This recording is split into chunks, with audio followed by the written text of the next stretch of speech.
Welcome to Yoga is Science, the podcast where Western medicine meets Eastern philosophy. I'm Colynn Vosburgh, a former emergency room nurse and medical student turned full-time yoga teacher. With over 200 teacher trainings taught, I've come to understand how yoga really is the original science of life. And I'd love you to join me as we explore the profound ways that ancient wisdom and modern science intersect to support healing, growth, and transformation. Let's dive in. Welcome, everyone, to today's podcast, Yoga is Science. Today, I have chosen to talk about the different types of yoga. So, I would say that there is a confusion in the world about what types of yoga. In fact, quite consistently, when I say that I teach yoga, I get a question, what type of yoga do you teach? And in my head, I'm like, do you even know what you're asking me? Like, you're asking what type, but do you even know the types? So then I kind of think, I pause and reflect, how deep do I want to go into this answer? Because if we look at the history of yoga, what we know is that a majority of the styles of yoga being taught currently are umbrellaed under Hatha yoga. So ha meaning sun, ta meaning moon. Hatha yoga means like balanced yoga. So that's what I offer. I offer Hatha yoga. But if we're looking at like a certain style of yoga, there are so many currently. I'm going to talk today about the four main types of yoga, styles of yoga: Vinyasa, Hatha, Restorative, and Yin. So, um, so when someone's on, and I mean, there's like power core, and then we've got actually, like, here's an example. When I started practicing yoga, I mean, I've been practicing yoga over 25 years. I pick 2000 as the time I really got into it. And the type or the style of yoga that I got into is Iyengar. And that's a style as well, also under Hatha yoga.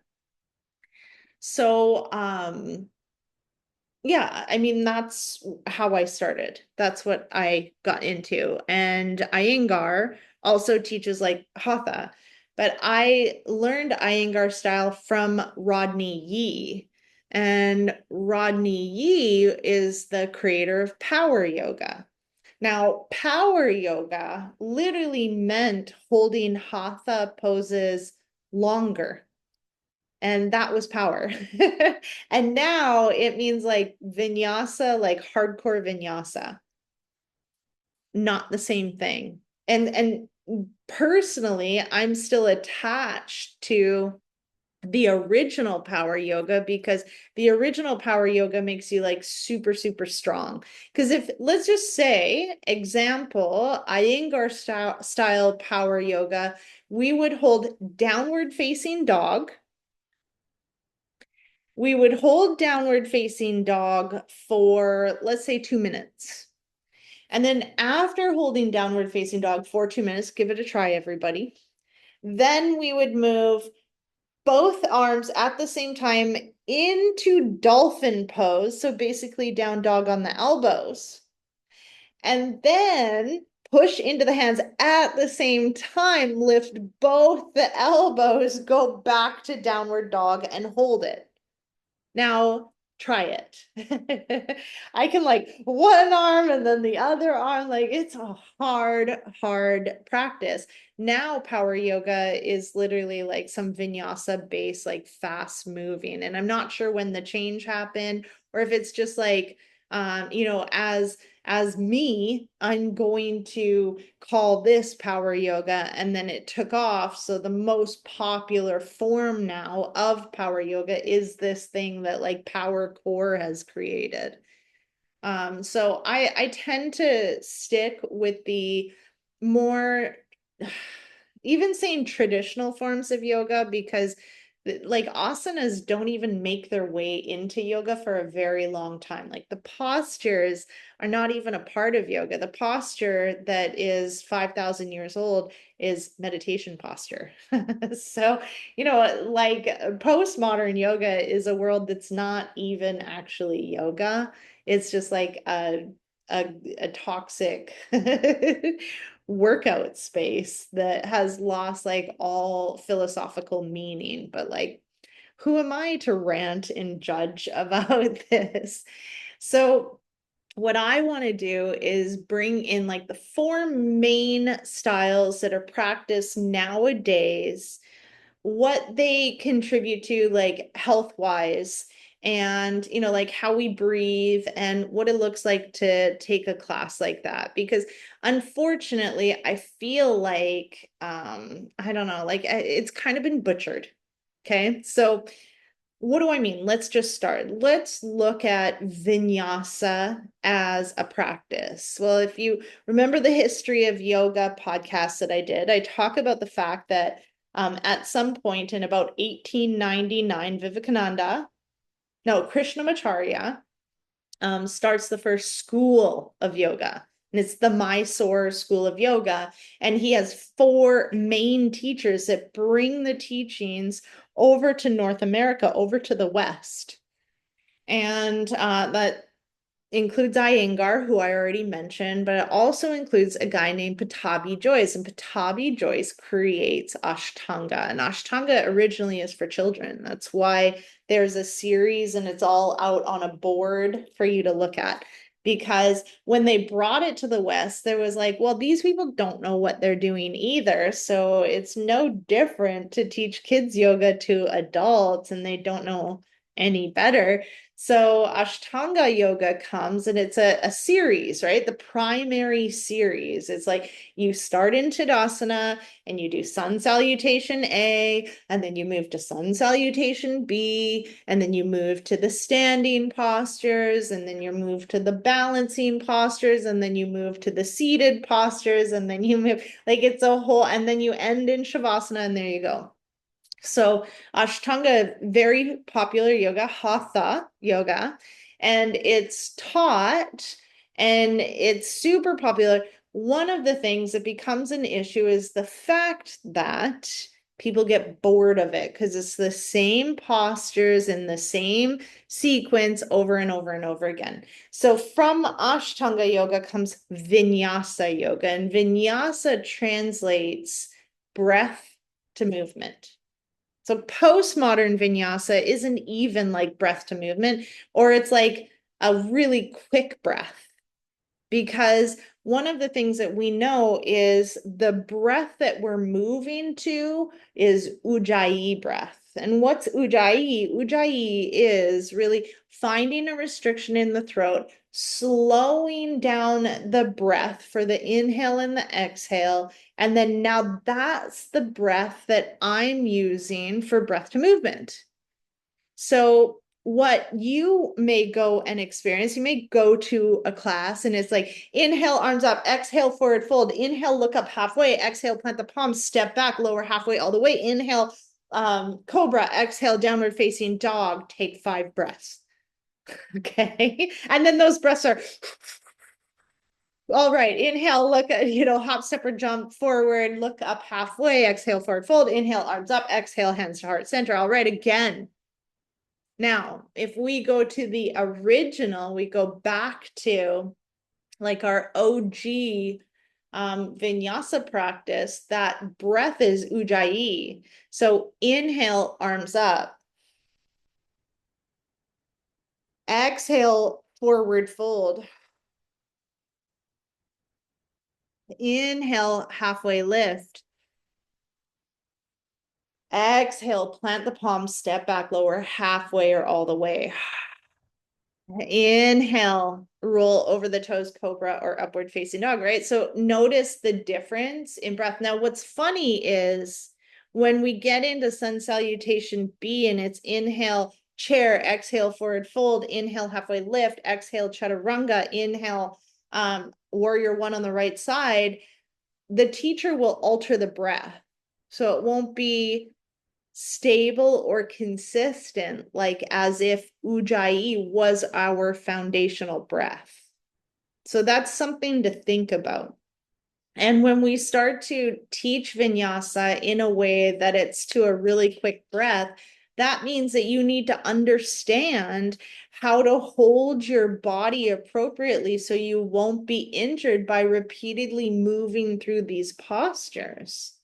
So there's a level of tone and engagement and also alignment to prevent injury.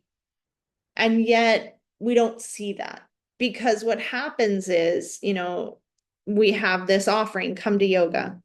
And the offering that most people choose is vinyasa, because I need to work out.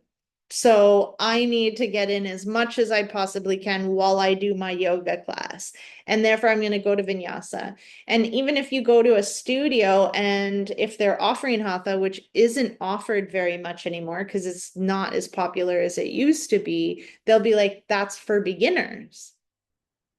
But that doesn't mean it's easy.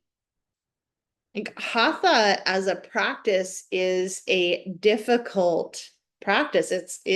We'll look at it. You have to hold, it's hard. So what my experience of current vinyasa looks like is a bunch of people not engaged, credit carding their tissues, creating injury, and breathing really hard and thinking they're doing a lot of work. Sure, you're sweating, but also, like, based on anatomy and physiology, you're most likely injuring your tissues. So vinyasa, we want to talk about the foundational or base breath is an ujjayi breath. And that ujjayi breath doesn't change based on the poses that I'm doing.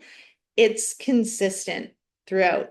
Deep inhale, deep exhale. And that's how we transition breath to movement. That's how we inhale, arms up. Exhale, forward fold.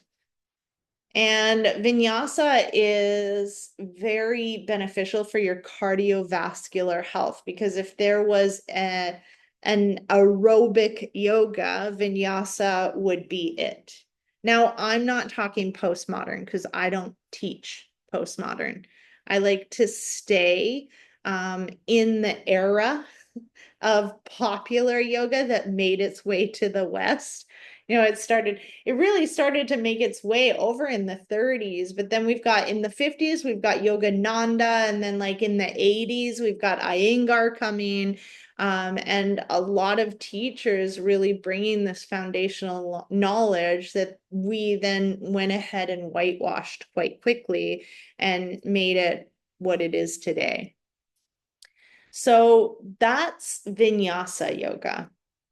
And it is really focused on cardiovascular health. The idea is that we're going to move through a series of poses connected to a deep breath, and we're not going to lose our breath the whole time. And that is where the cardiovascular health comes in. It's not about losing our breath or going as fast as we can. It's also about strength. So it's finding alignment and then finding engagement within the poses. When we don't have yang, which you really can't have in a current vinyasa class because there's not enough time to teach proper alignment. And in order to get the proper engagement, we need to have proper alignment. What's happening is there's a very aesthetic based type of yoga being taught. That's what's being taught most of the time. So students come in and they don't get a breakdown or a lay of the land. They just watch everybody else moving very quickly through poses. And what we see in Instagrammasana is that, like, someone is in the form of an upside down V and their heels are touching the ground and their palms are touching the ground. And so then we think, oh my goodness, I need to look like that too.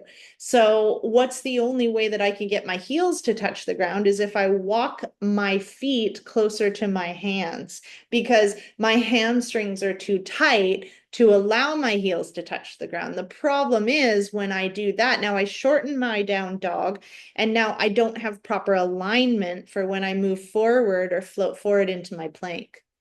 So then I'm creating a lot of additional strain on my rotator cuff. My rotator cuff is 4 very small muscles that help to form the ball and socket shoulder joint.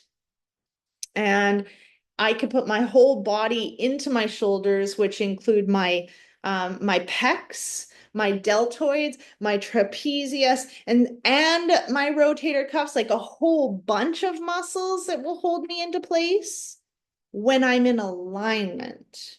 But when I'm not in alignment, because I'm looking superficially, I'm looking at the aesthetics, and I think I need my heels to touch the ground. Therefore, I walk my feet forward. Therefore, I straighten my legs, trying to get my heels to touch the ground, but my hamstrings are tight. So I round my spine, like literally I injure myself. And then when I float forward into plank, I'm not in alignment. So I put all of the weight into the 4 rotator cuff muscles instead of all the accessory shoulder muscles that could be involved. And what I start to do is strain my tissues. And we have the yin tissues, which we're going to look at when we get to yin. But your yin tissues are your plastic tissues. They're your tendons and your ligaments, and they don't have a lot of blood flow. So if I take a credit card and I bend it in half, have you ever done this? You see that right where you bent it, it doesn't break in half. Right where you bent it, it has strain. There's white strain, and if you bend it back and forth, back and forth, back and forth, what happens is you start to get these little micro tears going on, and we strain the tissue. It's a credit card, but we strain the tissue. And that's exactly what we're doing when we're practicing aesthetic yoga without a base or a knowledge of understanding appropriate alignment of the postures. So Vinyasa is damaging our bodies because we're not taught how to do it properly. In fact, because now, let's just say, you look at your teacher, she teaches Vinyasa. Where did she learn it? She learned it from another Vinyasa teacher. So it's been more about like how I can be fitnessy and how I can offer this, that there's no actual understanding of the physical body. There's no actual understanding of the anatomy of a body, because a lot of yoga teachers, they get about 20 hours of anatomy in their yoga teacher training, and the anatomy is so dry that I don't know, did you learn anything? I learned about the deltoids, but I don't even know what that is. And so now I don't care.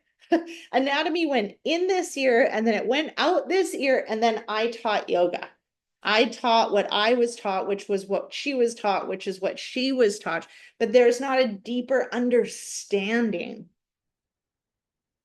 Side note, message me. I'll give you access to my anatomy training as a student, as a teacher, so that you can get a base knowledge of what it feels like to understand your body. Who cares what muscles are where, what the names of the bones are? Like, I don't. What I do care about is that my students understand what feels right and not right in their body.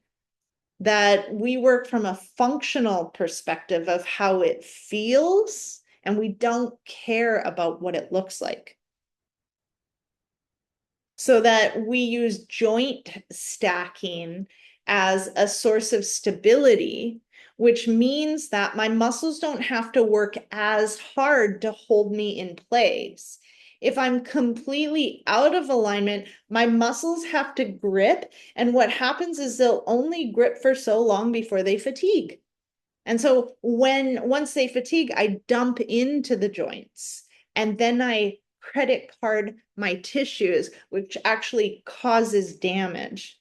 Now, if I do that practice over and over again, and I keep going back and forth, back and forth, back and forth with the credit card, what happens is, yes, the credit card kind of like gets damaged, but it probably won't actually like tear in half. I'm going to have to do a different movement to tear the credit card. And so I experienced this in my own body, improper vinyasa for many, many years. And then I come to Costa Rica and I go surfing. And I had heard, you are ready for the big wave. So I just paddle out to the big wave. I get on the big wave. I crash on the big wave. But I keep going. It really freaked me out. So I don't want to I don't want to be afraid of surfing. So I keep going. I keep going. I keep going. My arm starts to hurt, but I'm working it out. It really starts to hurt. Oh no, it goes beyond. Like it keeps hurting hours later. It hurts months later. I can't even put pressure on it any longer because I have damaged my teres minor. I think it's the surfing that's injured me, but what really it was I was weakened by years of improper vinyasa, and the straw that broke the camel's back was the surfing. It wasn't really the surfing, it was the years of improper alignment and improper muscle engagement that caused the injury. And it was just doing a different movement that actually tore it. So I hope this is landing in a way that's understandable. So I talk about the art of yang. We've lost the art of yang in our yang practice.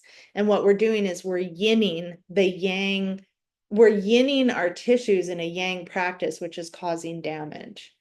When the tendons and the ligaments get injured, the issue with that is that they don't repair in 6 weeks. Like this could be an injury that lasts you for the rest of your life. So the good and the bad, the good and the ugly of vinyasa practice.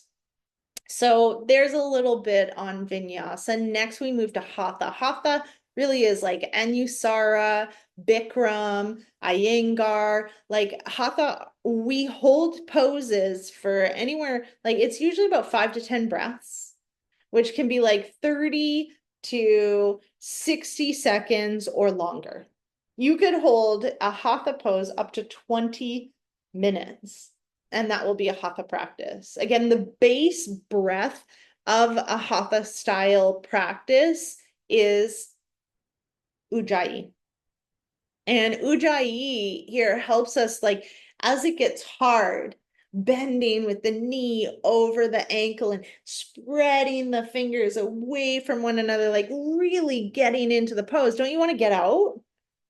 Well, you could get out, or you could focus your breath on ujjayi, focus your attention on the ujjayi breath, and that will keep you in the pose for another minute. So ujjayi is really helpful, and the practice of hatha is focused on developing, like building our physical strength. As a teacher, the difference between vinyasa and hatha has a lot to do with transitions. So in a vinyasa class, we use the vinyasa to help us transition. And so technically vinyasa is chaturanga or low plank to upward facing dog or cobra to downward facing dog. So anytime we kind of like switch sides, we'll vinyasa as a transition in a vinyasa practice. The whole vinyasa practice is set up like a flow. It's just everything is moving to the breath. If we choose to land in a posture for some time, we'll actually make adjustments based on the breath. And then if I want to move from warrior two on the right side to warrior two on the left side, I'm going to do a vinyasa in between. Now I arrive warrior two the other side. I've brought myself into the pose. Exhale, and then inhale, straighten the legs, bring the arms up over the head. Exhale, come back down to warrior two. So you continue to teach the entire vinyasa class by breath, whereas hatha, we come in, we land, we breathe. And then I can adjust you while you're breathing. So not everything is breath to movement. Hatha is balance. We use a lot of like holding poses for a long time in one way, and then we do a counter pose. And now as a teacher with the transitions of Hatha, we won't use the vinyasa. Now I don't know what you're doing. I don't know what your teacher's, offering you. I don't even know what you're offering as a teacher because we really have lost a lot of these roots of yoga. So traditional style hatha, it's like all over the map, standing up, sitting down, taking a like 90-second shavasana, getting back up, going back down, moving over here on your front, on your back. Let's do some abs. Now let's do some hips. Like and let's do an inversion. Like it's kind of all over the place. So I appreciate like a less traditional hatha class because it's a little more flowy. And I don't see a lot of people teaching mini shavasanas throughout the practice. So whatever you offer is up to you. And the transitions look a lot different. So often the transitions will be at the top of the mat, stepping back. So let's say you could inhale into chair and then exhale, put the weight into the left foot, step the right back as far as you can, come onto the ball of the back foot. That's an option. You can also, and then you come back forward as well. Let's just say you do this whole thing, and then there you are back in high lunge. Keep the front knee bent and step the right foot forward to meet the left foot. Come back into your chair. Your transitions could be like you're in chair and then you lower all the way down to the mat. Your transitions, you don't use vinyasa. Another thing, I've heard it called like mandala yoga now and all of that stuff, which is fine and fun, but like that was traditional hatha where, we're facing the front of the mat. I have you step the right foot back. Now we're facing the right side of the room. So as a teacher, I will go over to the right side of the room, stand in front of you over there, and then now I'm going to get you to transition from your left foot being in front for warrior two to your right foot being in front for warrior two. So there'll be some kind of transition in the middle of your mat, like a wide-legged forward fold or a goddess pose. And now all of a sudden we went from, facing the front of the room. Now we're facing the right side of the room in a forward fold. And now we're facing the right foot forward as a warrior two. So the teacher will be at the front of the room, the side of the room, the back of the room, the side of the room, the front of the room. As you transition through this wide-legged, whatever it is, forward fold, you could do an inversion there, you could do goddess, you could do a squat, like there's so much you can do facing the long edge of your mat, and then we come back to the front. There's, like I said, there's no vinyasas. So that's the difference between the vinyasa and the hatha style. Also, teaching a hatha style class, because we don't make every movement to a breath, the teacher has time to teach you alignment, engagement, and breath, which is very important in a yoga class. So that's why often it'll be taught as like a beginner class, but it's not beginner and it's not easy. I remember going with a friend one time. We went to a hatha class. I mean, I was like sweating. I was like in there. Everything was engaged. I was reaching. I was doing all the things. And then my thin friend said, "That was so easy. I hate hatha." And I'm like, "Oh, it's me. I'm fat." I remember thinking that, like, it's all me. I'm fat. And then, no, it was not all me.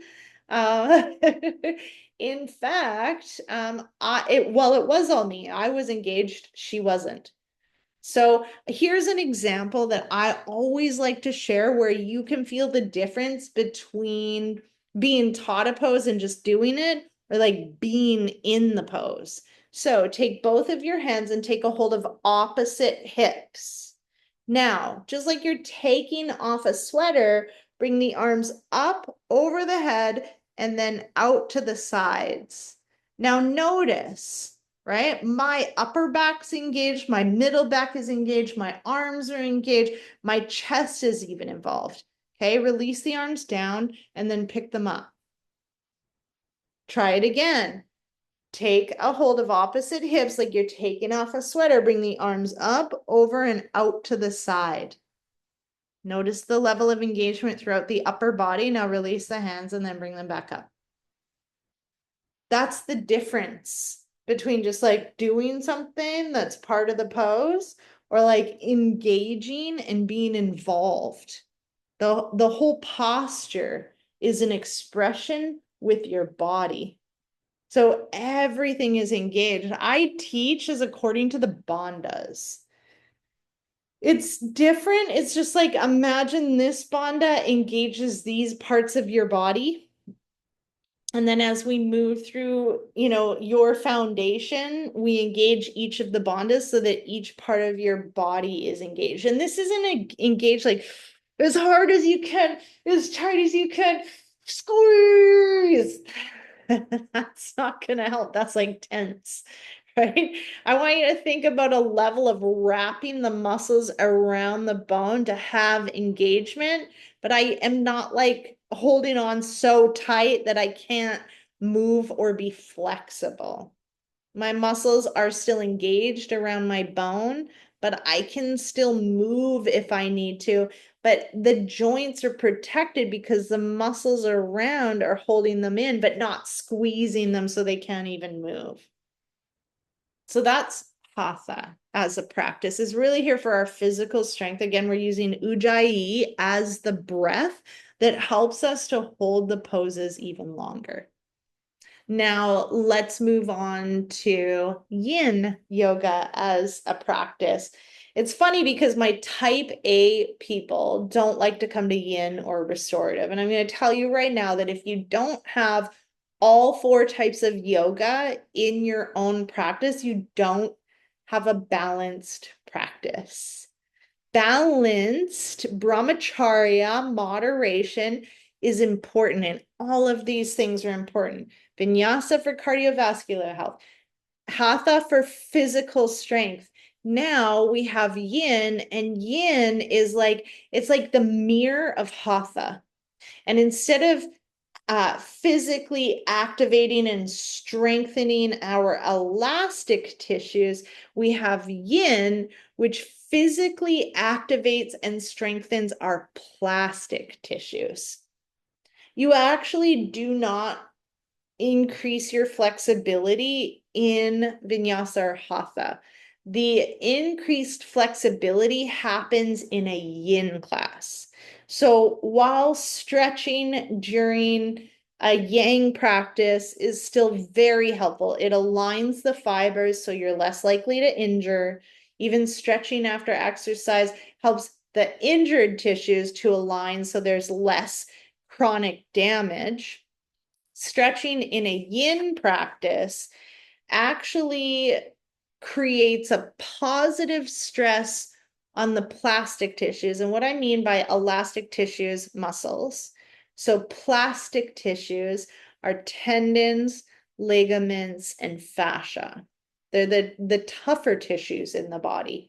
Now, the muscles are depicted in illustrations as a maroon color because it has a lot of blood flow to them, right? That means if I actually like cut my muscle will be repaired and better than it was in 6 weeks. If I break a bone, my bone, which also produces red blood cells, will and has a ton of vasculature, will be healed and stronger than it was 6 weeks ago.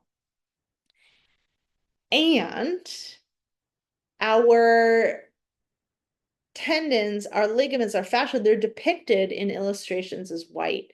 And the reason for this is because they have very little blood flow. And so when we injure them, we often injure them for like longer than 6 weeks. And what has to happen is they really need the time to rest and repair. So yin creates a positive, stressful environment, tensile stress, and compressive stress. And these stresses create a healing response in the body that calls the body to create more of the tissue. So when I stretch, either tensile or compressively, to my tendons, which my tendons attach my muscles to my bones, then I strengthen my tendons. Remember, now we were talking about credit carding the tissues? That's a negative stress. So when I vinyasa without the proper muscular engagement, I'm actually stretching the plastic tissues, but in no way am I calling a healing response because I'm moving and I'm moving quickly. In yin, there's no alignment and we move incredibly slow. So there's a very low risk of injury. So yin is like hatha in the way that yin exercises my plastic tissues to strengthen those tissues of my body. I need both. I need the yang for mobility and I need the yin for stability. And if I only have mobility and no stability, then I injure myself. And if I only have stability and no mobility, then I'm very, very tight and I can't move. So I injure myself. I have very little range of motion. So can you see why this is important? Now, yin practice very related to the fascial tissue in the body, and more recent studies have said that like the fascial tissue is actually where we store our emotions, our unprocessed emotions. So it's also a very like releasing, trauma releasing or somatic exercise to practice yin yoga. When we awaken the fascial tissue, we awaken stored memories. And so another thing that's really important is a ujjayi breath, this being the calming or ocean breath that we practice, because when you're in yin and you're holding it tight and you start to become incredibly agitated, what can happen is your nervous system can shift into fight or flight, and then it's kind of like the practice is kind of lost.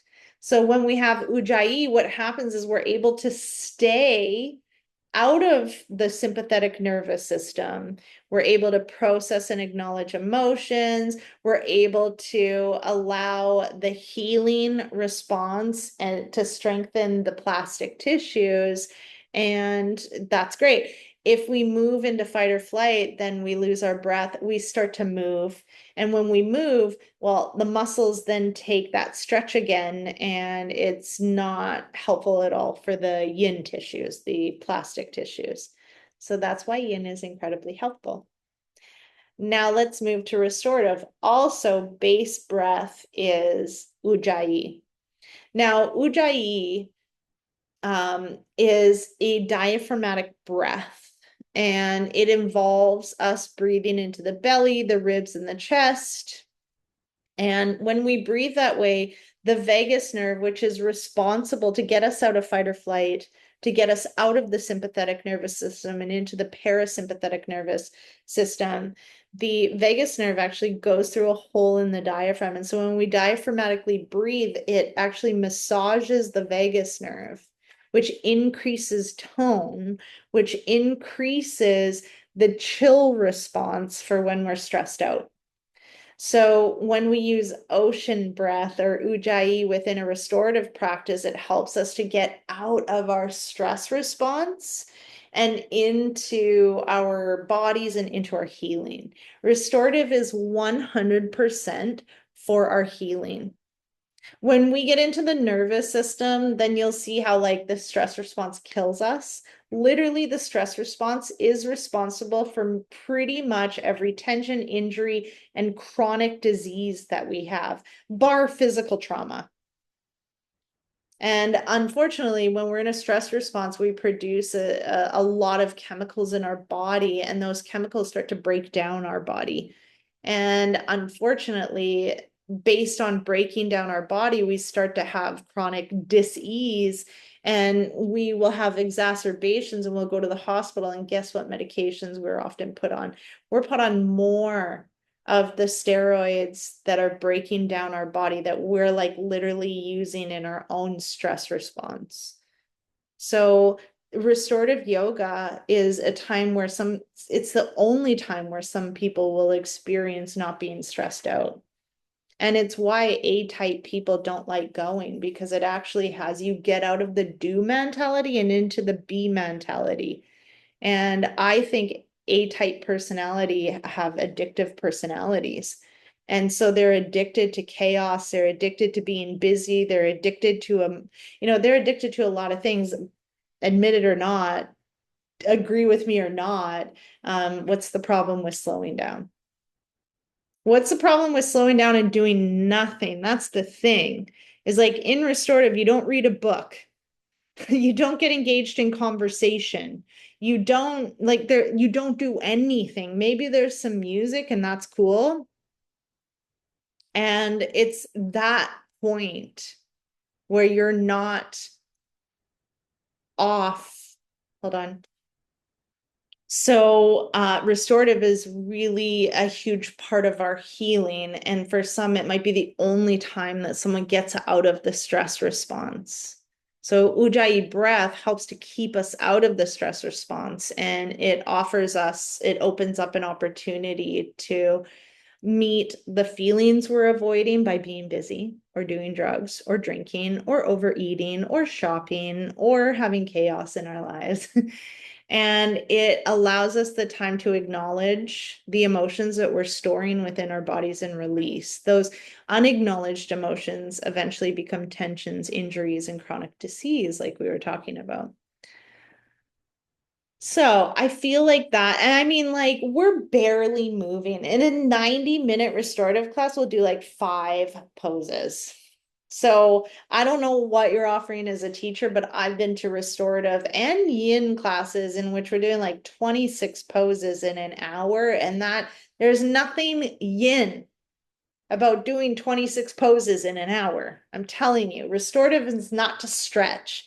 Restorative is to completely let go of all engagement, to completely let go of any holding. And we use props to literally be the bones and be the support in our body so that we can let go. And when we let go, when we stop, just imagine, just do this. Create a fist with both your hands and squeeze tight. Just keep squeezing and keep squeezing so hard. All right. Okay.